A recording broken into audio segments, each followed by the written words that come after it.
love it. Well, y'all, I am so excited to be back. I don't know if you guys, missed the webinars as much as I did because, I was waiting for you all. But I'm so happy to see you guys. Let's just jump right into our first awesome webinar talking about all things fundraising strategy. So if you guys didn't already know, we have one of the best, one of the most renowned people in this industry, the donor relations guru, Lynne Wester. I don't know if you guys are excited, but I know that I surely am, okay?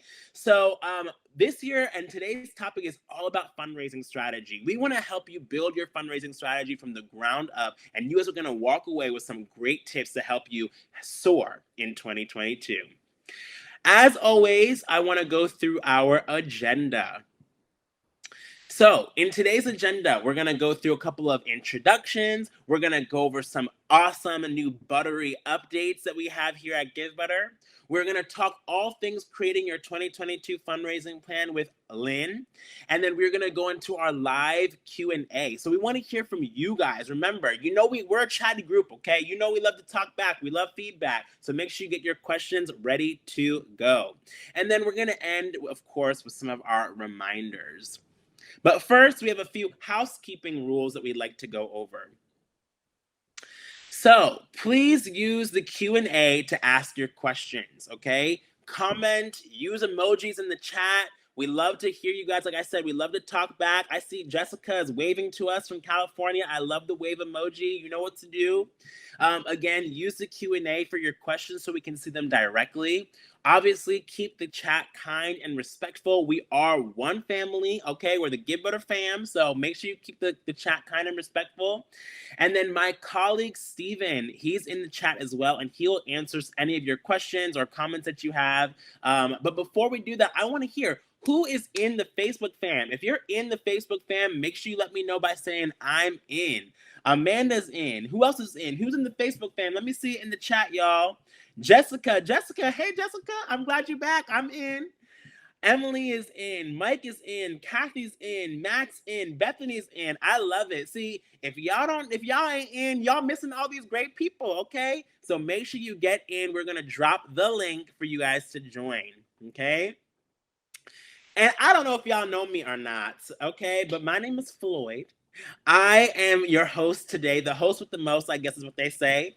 I'm calling from Detroit, Michigan.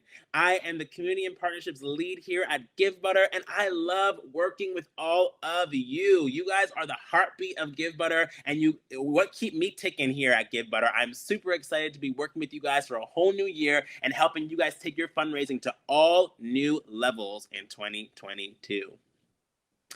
But first, I want to go over some recent drops that we have at Givebutter, okay? We are not sleeping over here. We're making things pop, pop, pop. So here are a few awesome drops that we have. So one, text to donate short code. You all know text to donate. You know it, you love it, but we're enhancing it even more. So we have our new short code. It's a 5-digit code that all your donors can just text that code, text your short code to that phone number, and then they're going to get their link to complete their donation.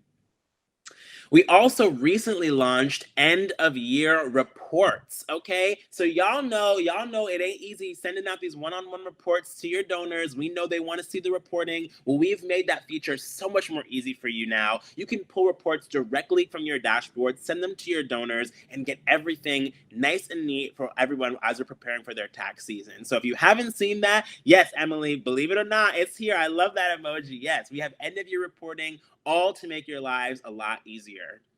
And then one of my favorite features that I am so excited to announce, okay, Engage 1.5 is what we're calling it. But what you all didn't know is that we have brand new SMS text messaging that is being launched. We're so exciting. We have more details on this that we're going to share with you in our product webinar. So another new thing that we're doing in 2022 is launching in-depth product webinars for you guys to understand and know more about the Givebutter product. So if you want to be the first person on that wait list to get SMS text messaging, I know I do, okay? I want to be able to communicate with all of y'all on a regular basis. So if you want SMS outbound text messaging for your organization, you want to be able to text your donors, make sure you sign up for the product webinar that is happening next week, Wednesday, with our very own Tori Meglio, and you can be added to that list, okay? Oh, Christy likes product webinars. Come on, me too. I love it. All right. So we just talked about, yes, next Wednesday, January 26th at 2 p.m. with our product manager, Tori Meglio. You're going to get the link after this session is over. You're going to get these slides. So make sure you click that link to register. Okay. We have a few other upcoming Givebutter webinars that I want to share with you guys as well. So next month, we are going to be talking all things spring fundraising. Okay, believe it or not, I know it's only January, but I know you know spring has sprung. Okay, y'all getting ready for your spring fundraisers. You're getting ready to take things to the next level. I can just feel the pollen right now. No, I'm just kidding.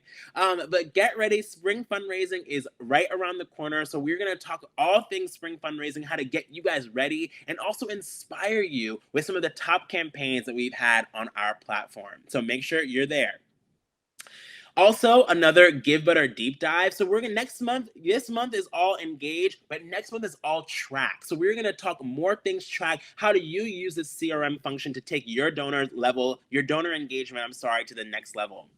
And then our webinar for February is all going to be about, our webinar for March is all about matching gifts and sponsorships. So y'all want to know how to crack this corporate code, don't you? Well, we're going to be met with the Double the Donation team, and we're going to talk all things corporate donations, sponsorships, and how to really partner with businesses to amplify your mission, okay?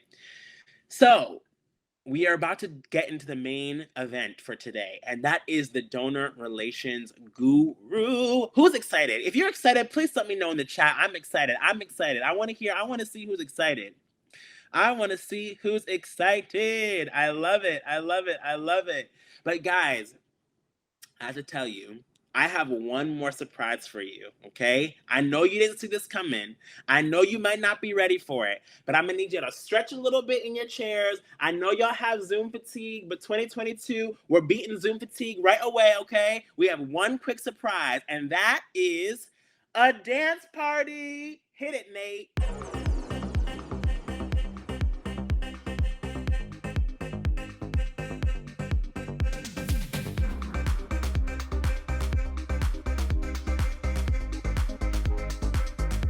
All right, y'all.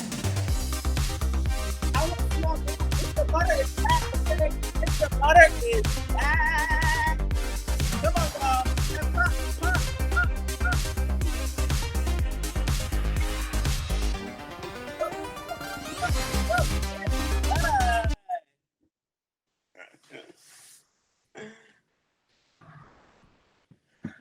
Y'all, I have a feeling like you didn't see that dance party coming. Who liked that? Okay, bring that to the Apollo. I love that. That was awesome. That was great. Listen, y'all, why did we do that? I bet you didn't see that coming. I am sure you didn't see that coming. And that is the point, okay? We are here to give you energy. We're here to give you excitement. We're here to give you encouragement, but we're also here to give you education in entertaining ways. And that's what your supporters want as well, okay? Today's session is all about a fundraising strategy and the importance of a fundraising strategy, because when you have a fundraising strategy, you can actually be spontaneous, okay? You already know you're gonna be having your entire campaigns laid out. You know when you're gonna potentially do some of your donor communications, but now when you have a strategy, you have ways to take all of your current events and your current campaigns and make them pop even more. So you might be asking yourself, how do we plan to be spontaneous? Well, we want you to ask yourself these 3 questions. What's already working well and what isn't? What has your community been asking you for? Here at Givebutter, we love, if you guys know, if y'all talk back to us, we listen, okay? If anybody has seen Canny, you know that you can submit your feature requests. Make your donor engagement and your fundraising strategy focused on your donors and hear what's working and hear what's not working. When it comes to events or campaigns, every year you know you're going to have your annual appeal and your Giving Tuesday campaigns, but what has been actually working for you and what has been paying off? Before we had this session, I was able to talk to Lynne, and she told me a lot more that people were spending tons of money on physical events and spending tons of money on things that weren't actually yielding great results. Take this time when you're building your strategy to figure out what's actually going well, what's paying off, and how do I spruce up the things that are going well to take them to the next level.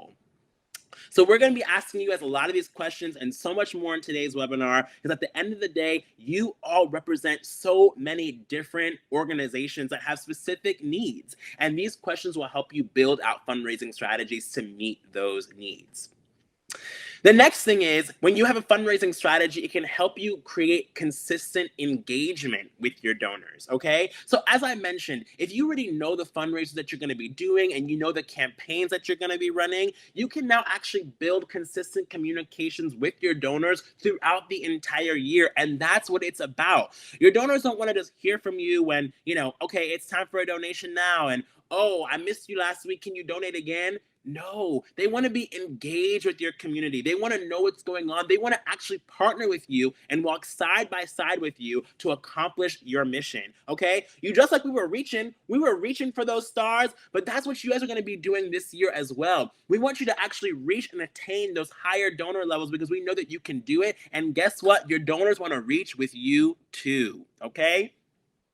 And the last thing is know thy donor. Okay? So when you have a fundraising strategy, it actually gives you space and time to communicate with your donors and actually know who they are. So in the last slide we just talked about, your donors are different. Your donors all have different strategies and different priorities, but the key of a fundraising strategy is the funder, okay? You need to be able to know who your funders are so you can plug them in where it is appropriate. Maybe some of them are recurring donors. Maybe some of them just want to give at events. Maybe some of them just want to give you that one-time donation at the end of the year. It is up to you to know thy donor and know where to amplify and plug in with your donor, okay? Remember, service has to be at the core of your strategy, okay? Whether you're serving your constituents, whether it's your volunteers coming alongside you to serve your community and your mission, or whether it's your donors wanting to partner with you,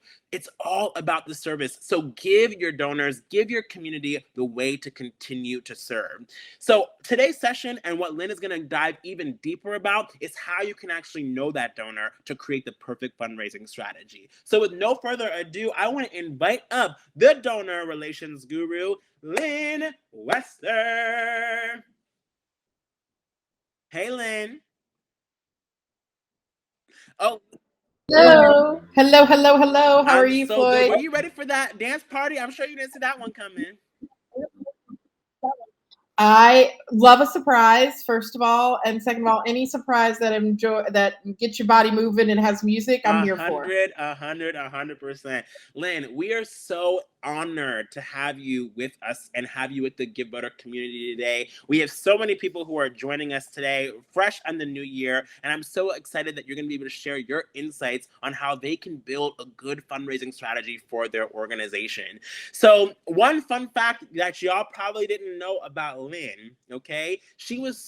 As a kid, she was so sick one time, and her mom knew that she was feeling better when she asked for, you know what? Buttered lettuce. Okay, butter. So I knew that she was in the family when I read that. She's been a part of the Givebutter fam for as long as we can remember. So y'all, with no further ado, I'm gonna turn things over to the one and only donor relations guru. Thank you so much, Lynne. Oh, I'm so happy to be here with the Givebutter family. I'm also really excited about the features that you all are rolling out. The SMS texting sounds great. I feel like text is just another channel that we should be using with our donors.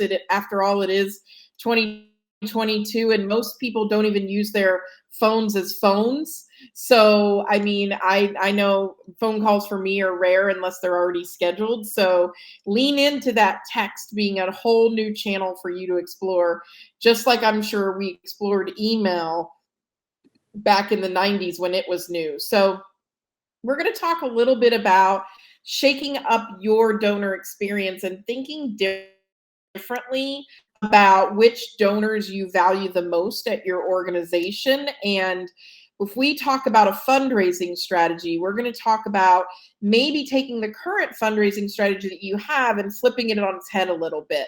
So all of this and all of your decisions when you talk about donors should be rooted in data, and data should drive your decision making.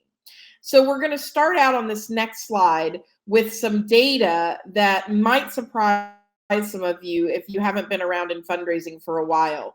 This data comes from our friends at Bloomerang and the AFP Fundraising Effectiveness Project. And these are the average donor retention rate at organizations. Now, the average overall donor retention rate is 46%. That means that we lose more than half of our donors every year when we obtain them. And so some of you might be like, well, I raise a lot of money at my organization, or we're doing very well. The amount of money you raise isn't the most important metric you have at your organization. It's how many donors you keep year to year. And because that makes your organization sustainable. We also know that as my dad, keeper to keeper, well, it's 7 times cheaper to keep the donor you have than to go acquire a new one. So when we talk about retaining your donors and keeping them happy, it's actually your number one fundraising strategy should always be retention. If you look at that second leaky bucket, our first time donor retention rate is at 23%. If you don't know your retention rates, go and look them up, find out what donors are giving to you year to year, because again, this is super important for you to know for the health of your organization. 8 out of 10 of donors who give to you for the first time ever don't come back and give again.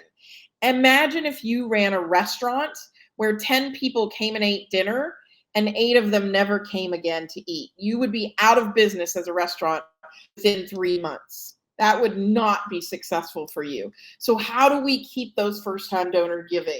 And then if you look all the way over to the right, there's great news on the horizon. And that is, if you set up the monthly giving feature, and Givebutter is slick at monthly giving. You can set it up monthly, recurring gifts. Your donors will retain at a 90% rate. So sometimes just in the way you ask, the strategic way you're asking and driving people towards monthly giving, you're increasing your retention right off the bat. So it's laid out for you how to solve this problem.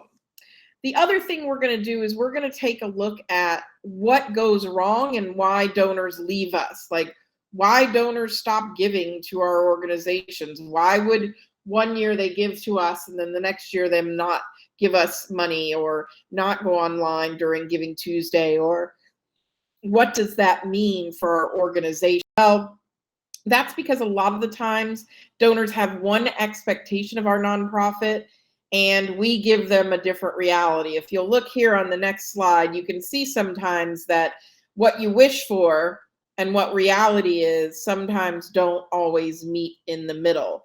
Sometimes those of you who've gone for a haircut end up looking like Lord Farquaad, like in this photo on that next slide.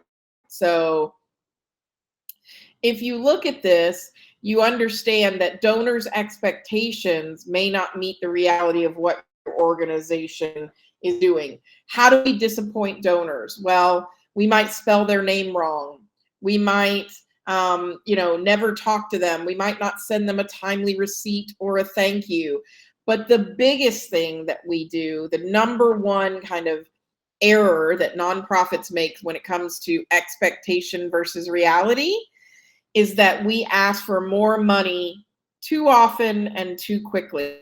I'm sure many of you have had it happen where you've given to a nonprofit and your check isn't even cashed, your credit card isn't even cool, I ask you for more. It's the number one reason why donors leave your organization, is they don't feel valued and they don't feel that you know who they are and that you care about why they give to your organization and that they're unique and different. And that's because in fundraising, we have been taught for years this popular misnomer that the more money you give, the better we treat you as a nonprofit and kind of the better person you are. And I'm here today to shake that up for you and to kind of flip that on its head. And let's not think about money and how much a donor gives. In fact, it's the number one way to disappoint your donors is to base all your behavior and your strategy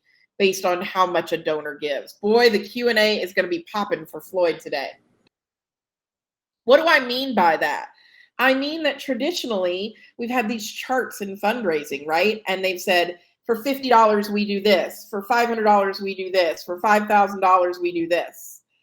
I want you to crumple those charts in a ball. Don't set them on fire because, sprinklers and things, and you're probably working at home, so we don't want a home-based fire. But all that to say is we need to bless those charts and release them because they are no longer the most modern way to look at our donors, and they don't fit in with our core values of diversity and equity and inclusion either. So some of you are saying, well, what do I do if I don't treat a $50 donor different than a $5,000 donor different? On the next slide, I'm going to show you exactly what you're going to do. You're going to, instead of looking at amount, you're going to look at donor behavior. So throw out the idea that $50 donor is less important than a $1,000 donor.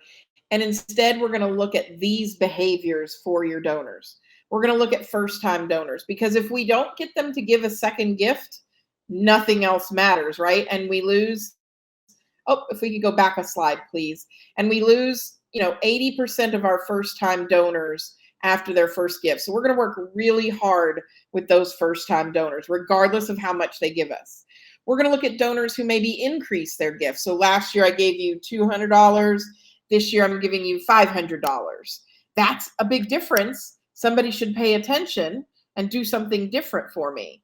Or maybe in 2020, I gave you a gift and I didn't give in 2021, but I came back and gave to you this year.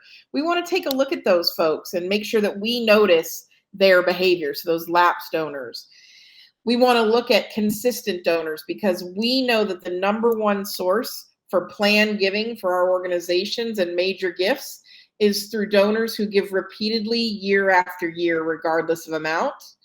And then, of course, you want to look at your donors who give digitally through your Givebutter platform versus those that mail you a check. Those are two completely different kinds of people, and they need different kinds of communication. You may even break down your digital donors into those that give through your Givebutter platform via a link versus those that give through a text code. So lots of ways to look at donors based on their behavior that has nothing to do with how much they give to your organization.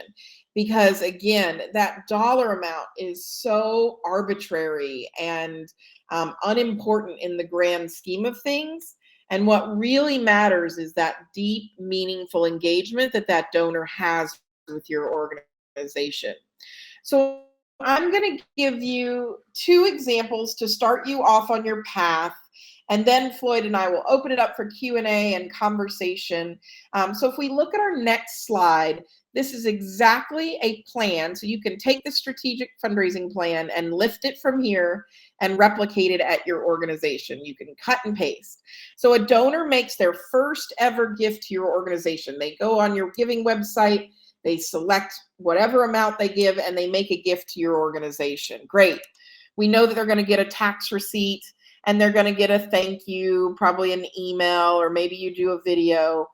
Then within 30 days of their first gift, you want to send them a postcard or an email thanking them for their gift with no ask, no nothing, just, hey, you're awesome. Thank you for making your first gift. Welcome to the family. We did a dance party in your honor, whatever it may be. We need them to know that we are so happy that they are here and chose out of, in the United States alone, there's over 2 million nonprofits that they chose out of those 2 million, your nonprofit. And so we want to welcome them into the family within their first month.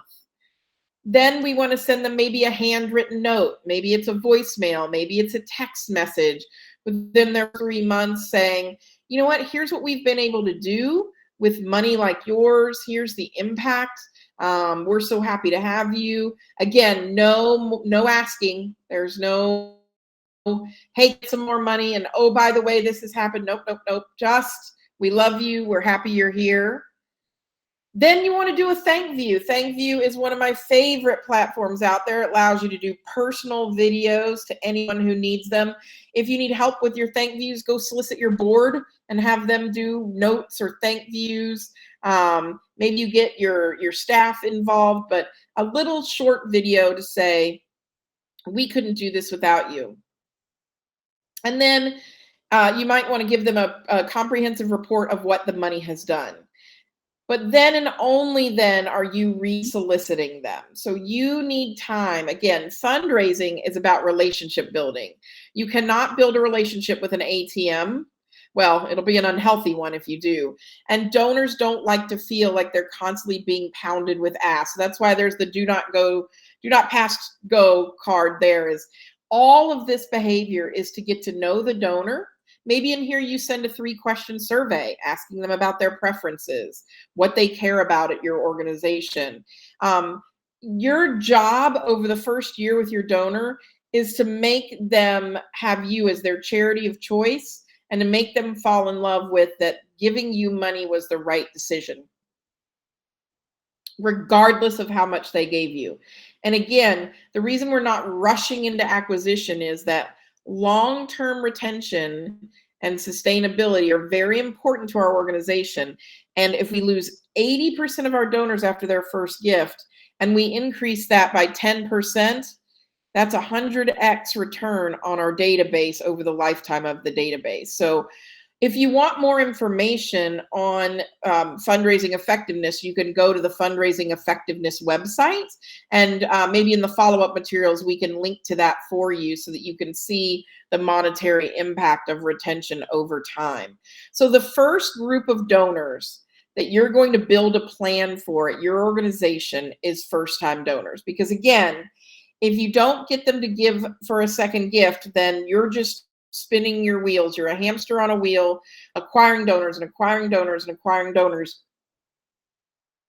And you're not making any progress for sustainable long-term success.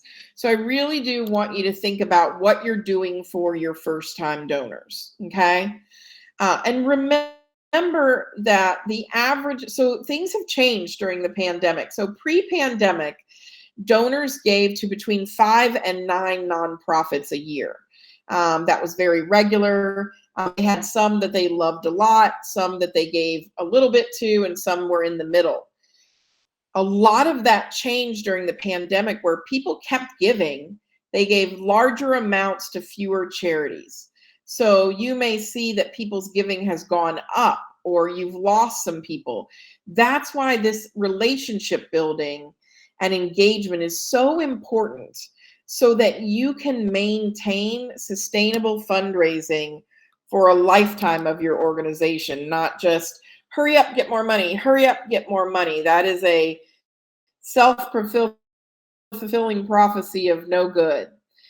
So in addition to first-time donors, what's another group that would be really profitable / wonderful to take care of? If you look at the next slide, we're going to talk about a group that's often overlooked. And I'm going to give you a moment to read this one while I chug some water. I promise it's water today.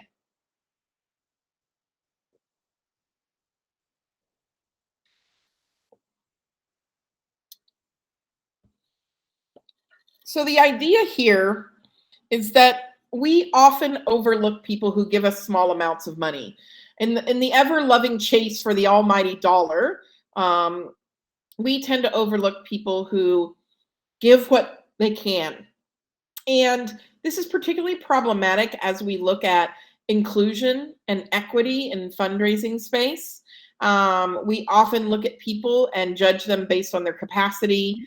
Oh, they're a better donor because they have more money to give away. We overlook marginalized communities by doing this. We overlook populations of donors. So I'm going to ask you all a question to keep in the back of your mind. If I ask you, who is the largest single donor to your organization? who's the largest donor, you probably know that person's name right off the top of your head. But if I ask you, who is the person that's been giving the longest consecutively, you may not know that person's name, and likelihood is that you don't. And I will tell you that the person that's giving consecutively is more important to your organization than the person who has given you a large gift. They will be there in their will and estate. They are there telling other people how wonderful your organization is. And all we do is overlook them because we're looking for the flash and the cash. And what's interesting about this is the paradox of wealth. And I have the figures for America. So if you're in Canada or somewhere else, I don't have your figures, but I'll give you the gist of the situation in America. Those that are considered high net worth individuals in America, and this is from the Lilly School of Philanthropy at Indiana University, they give on average 1.3% of their worth away. 1.3%. So if you're worth 10 million or more, you're probably giving $1 million to $2 million away over your time.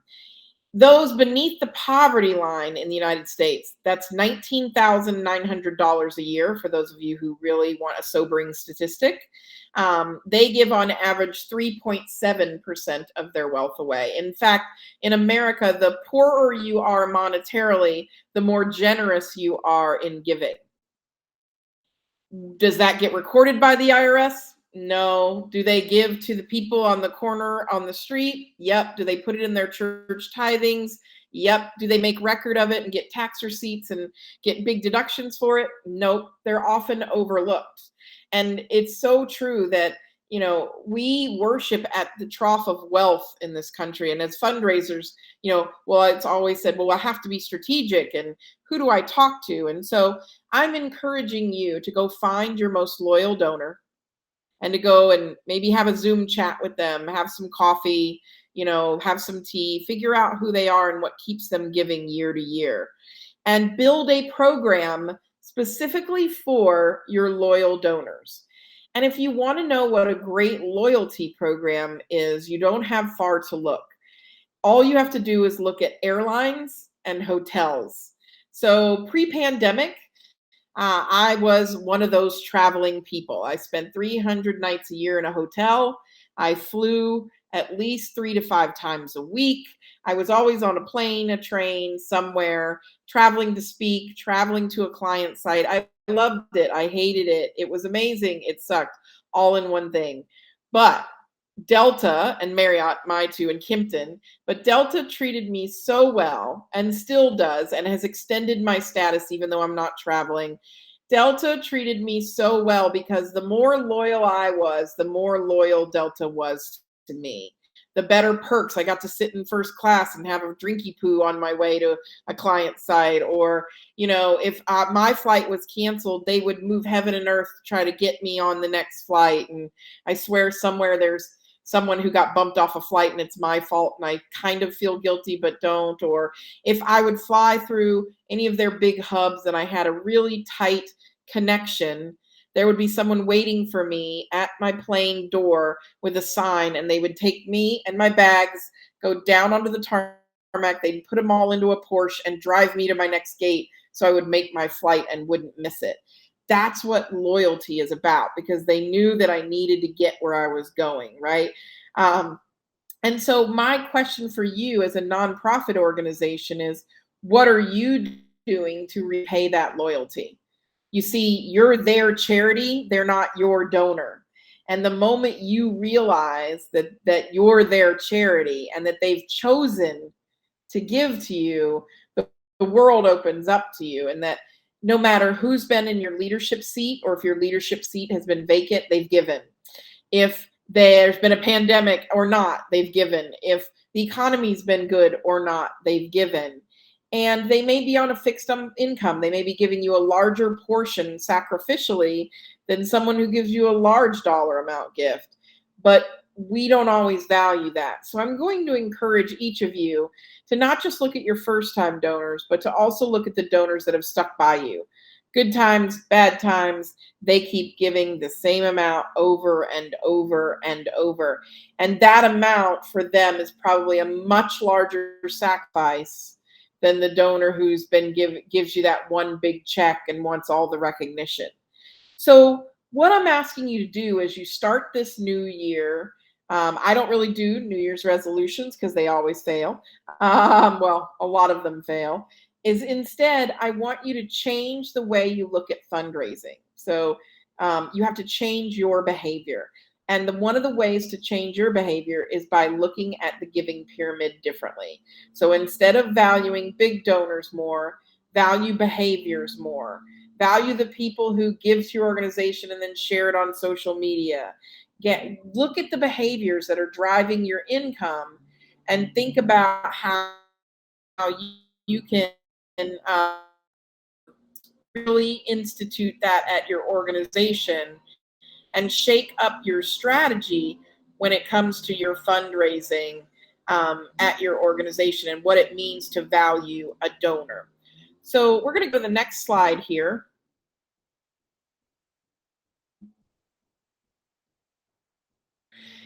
Online on my website are over 16,000 samples you can download for free.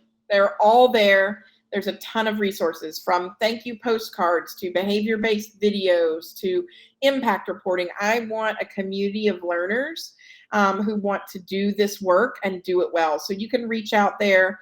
It's my email address and my social media handle. And so now I'm going to refresh and take a pause because I'm sure there are so many of you who have questions. You want to think differently about your fundraising strategy. And so Floyd's going to help us with an interactive Q&A here.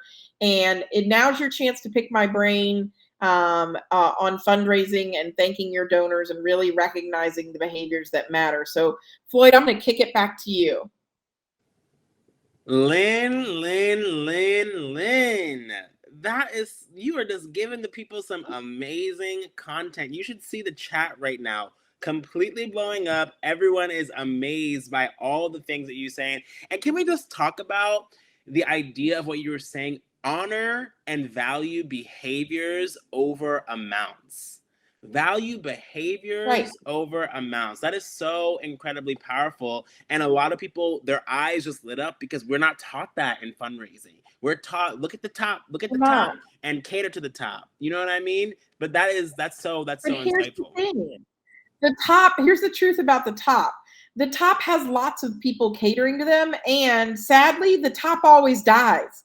We just hope they leave us a gift in their will before they go. What are you doing to regenerate that?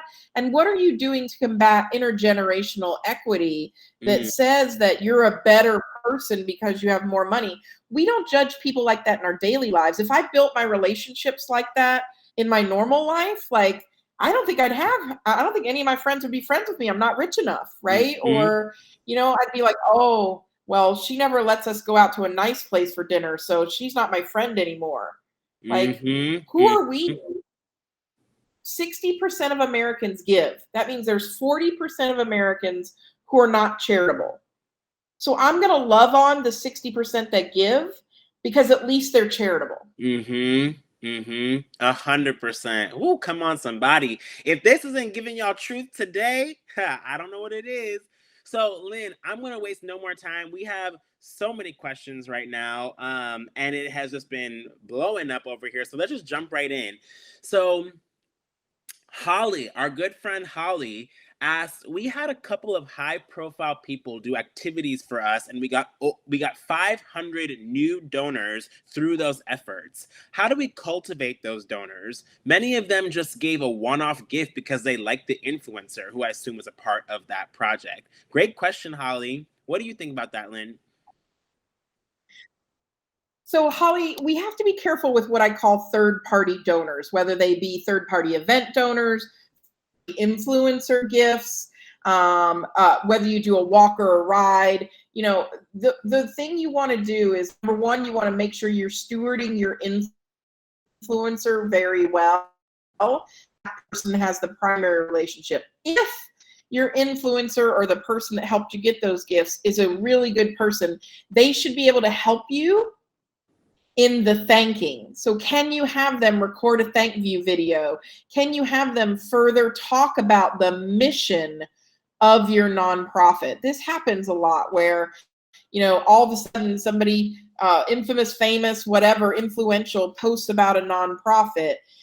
You don't want to hook your whole wagon to them, but you want to make sure that they're introducing the concept of the mission organization. So it's kind of like you need to have an introduction to yourself. So maybe a welcome series of emails, a welcome series talking about what you all do and why it's important to the community. That's more important. But also, you can expect that your retention rates on those donors are going to be lower than normal, just so you know. That's so good. And I assume it's going to be lower because people were kind of caught up in the influencer magic, essentially, not necessarily the organization. So that makes a lot of sense. So we have another question that says, oh, go ahead. Yeah, it's so it's a lot like memorial and tribute gifts. They don't retain at high levels at all because they're really giving for the person who passed away or they're honoring. They're not giving to the organization. Mm-hmm. We have another question that says, we have 40 to 50 volunteers. We put a goal to have 50 monthly donors by next month, but we only have 7 so far. Do you think it's a good idea to train and invite our volunteers to bring 1 donor each to the organization? That way it's a group effort and we can build up that donor base much faster.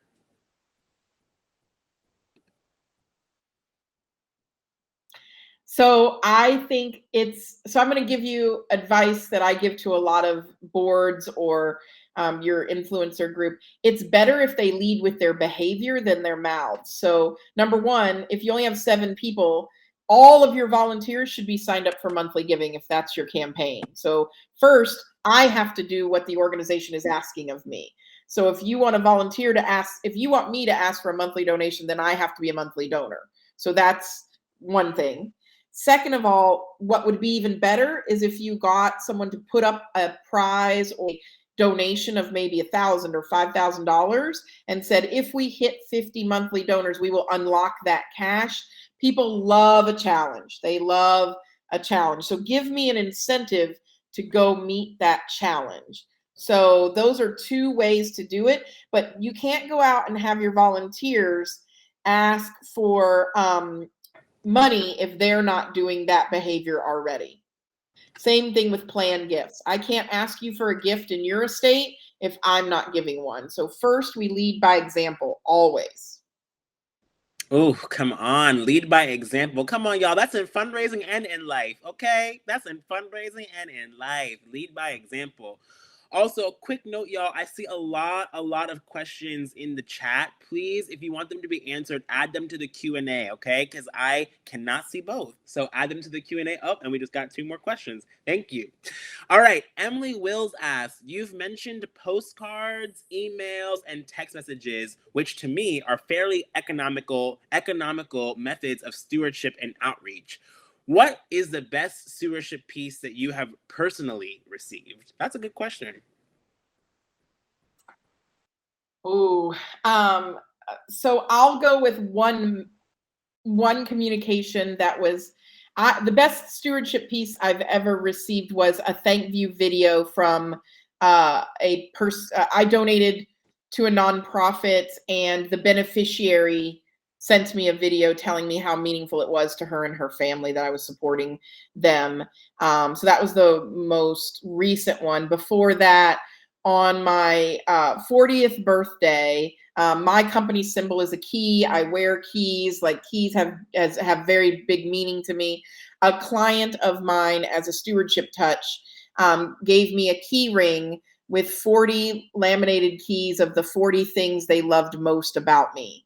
And it was all personal. It was all meaningful. And I still have that. And it was handmade. And it wasn't what they did, it's how they did it.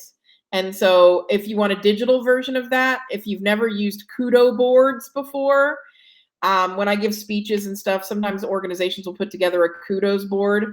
And I'm pretty close with my parents, and so I send them to my parents, and my mom always cries. So anytime I can get my mom to cry, that's nice.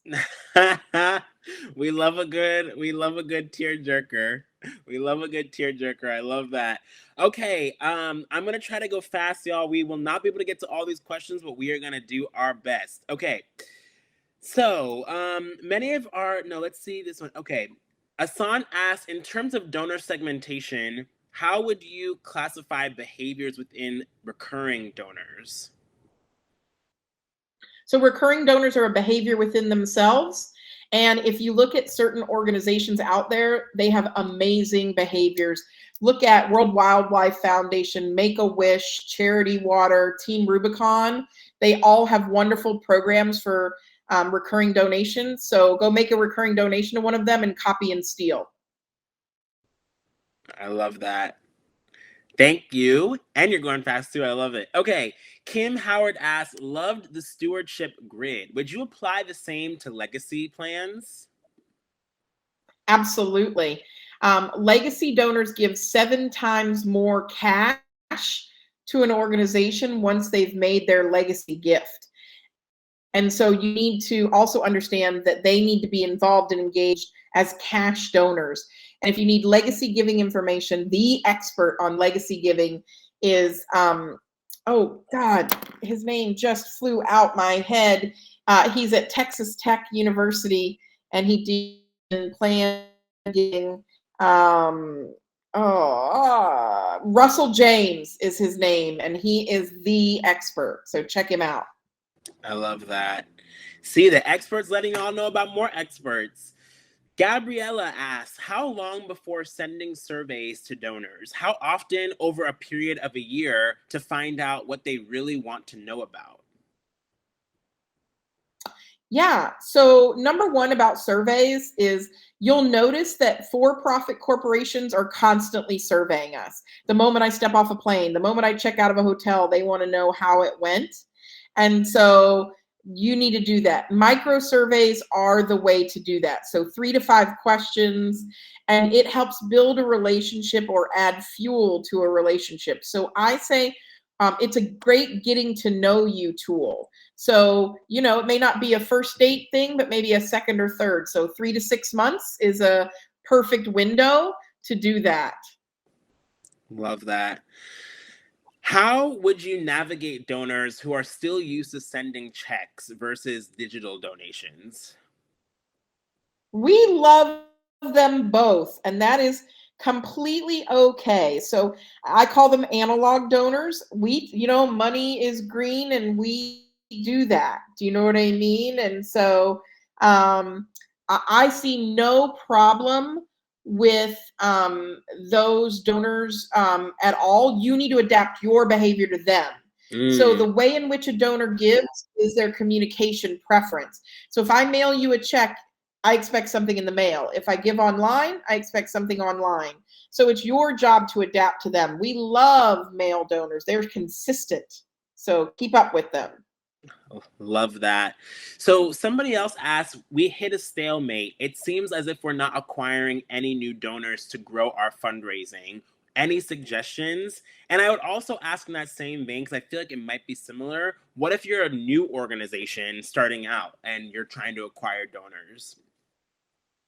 Sure. So if you've hit a stalemate or you're a new organization and your goal is acquisition, the best donors are happy past donors, right? So keep your donor base happy and they will tell other people about the experience. It's why Ritz-Carlton and Disney rely so heavily on their reputation, right? And work so hard to keep people happy. So happy donors tell other happy donors. So you might want to go to your board and do a board recognition, but buying lists is not where it's at. So avoid the list brokers. Instead, grow it organically. If people are passionate about your mission and what they believe in, then your donor base will grow. But you have to spend as much time, if not more time, in stewardship than you do in acquisition. So make sure you're in right balance there. I love that. Someone just asked a question. This is not a question, but it said, God bless you abundantly. So I hope you received that. I'll take it. I know, I love it. I love it. Gio says he's starting a donor program from scratch, and he's taking a lot of notes, and this is helping. I'm glad, Gio. I love that. Okay, couple more questions. Is this considered over the top for someone? I guess this is probably in a talking about your thank you process. But they ask, is this considered over the top for a donor who just gives on the whim? I would assume this is referring to your first time donor journey. Um, I have never had a donor say to me, "Please stop thanking me." Mm-hmm. Never had it happen. And again, it doesn't matter. You can do something on a whim that builds a lifelong relationship with someone. So again, these are generous people. Never, ever, ever look generosity in the mouth. I Ever. love that. Our good friend Amanda says we are looking to hire a fundraising person. Any tips while we search for the right person? So, Amanda, I believe that our fundraising is oh so white. So, make sure that you are posting in diverse places. Make sure that you have, you're showing the salary. So, the job has to have the salary listing. Go to your local AFP chapter and see if they will post it for you. LinkedIn is my number one source for job postings and referrals. Usually, but make sure that your organization is accepting and welcoming of people that are different than what you might expect. And there are a lot of people looking to get into our organizations and do good work. And so don't overlook transferable skills in fundraising. So make sure you have a diverse candidate pool. But yeah, there's lots of places to post, but I look at LinkedIn as one of my best places to go and recruit. I love that. Okay, and then last question. I would say, okay, the last question is, because we can't get to everyone, where would be the best place to learn and get all the links that you mentioned? So on our website, we have all of that information. We have blogs for the last 11 years. There are books. AF Association of Fundraising Professionals is always a great resource.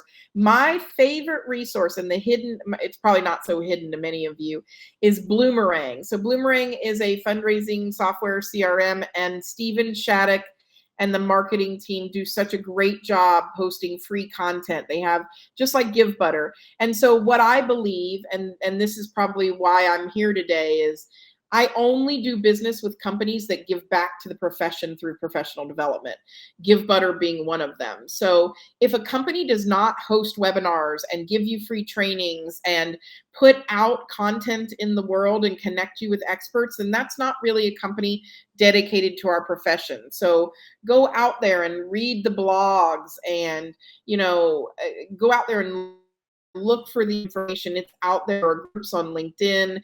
You would be amazed at how much of it is free and affordable as well. So don't get scared off. There are scholarships. There's just all kinds of resources for you. But if you're going to look for content marketing, look for people who are really invested in our industry, like the Givebutters and the Bloomerangs and the Thank Views and others.